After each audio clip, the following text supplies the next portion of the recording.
Alright, it's time to review another Jaws movie. Man's deepest fear has risen again. Oh, come on, I'm not that bad. You are opposite from the rest, thinking that Jaws 3 has redeeming qualities.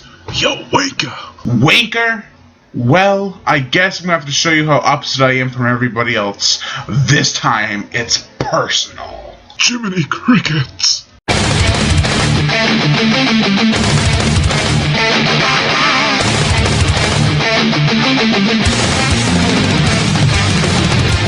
to the horror show. To realize everything is wrong. No came to try. Paranoia is hiding alive. Welcome to the horror show. To realize everything is wrong. No came to try. Obsessions rule your mind.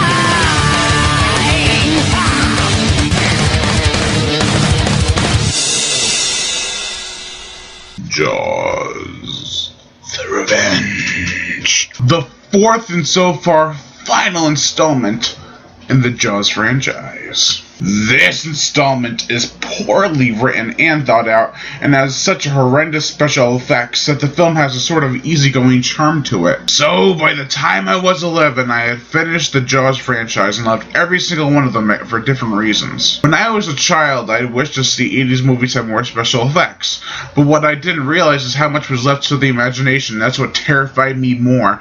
I had some wild ideas of what was happening just below the surface. Now, everything I just said doesn't apply to any of the sequels to Jaws, but the one that dismisses anything remotely having to be left to the imagination is this installment right here. Well, granted, the opening scene is quite eerie. We soon leave that eeriness to go to the Bahamas with Martin's wife, Ellen Brody, and her one remaining son, seeing how the other one was disposed of quite quickly. Ellen Brody is a wreck and needs to recuperate, and Michael Caine may be the best specimen for the job.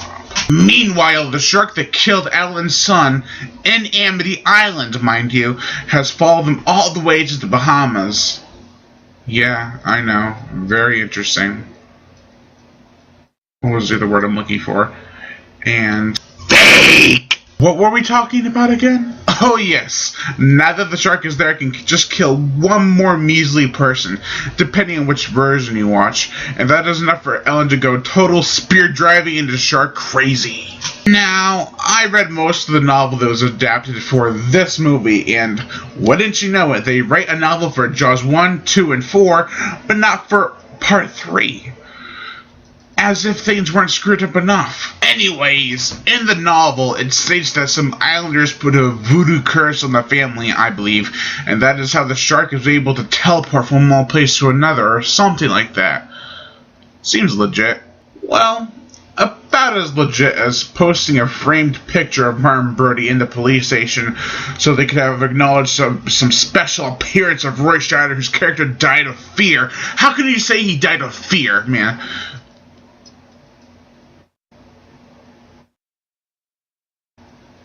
Fuck it. Screw you, writers of this movie. Now, all in all, this movie is terrible, but it has a certain cheese factor that I've grown to enjoy and love, and this is by far not the worst movie ever made. Overall, I give Jaws: The Revenge a 2.5 out of 5.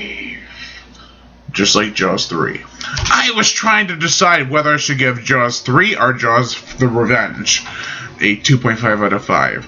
I finally reached a verdict and I decided to screw it. I'll just give them both 2.5 out of 5 because they're both original and their cheesiness. And they have differences in cheesiness. And it's too hard to explain, but just take my word for it. If you like cheesy shark movies with over-the-top roars from the shark or really crazy plots, then check this movie out. If you can't take that kind of stuff, then get the hell out of here. I am Brian Gatto, host of Horror Show Movie Reviews. Make sure to like my Facebook page in the description below, and to leave comments and subscribe.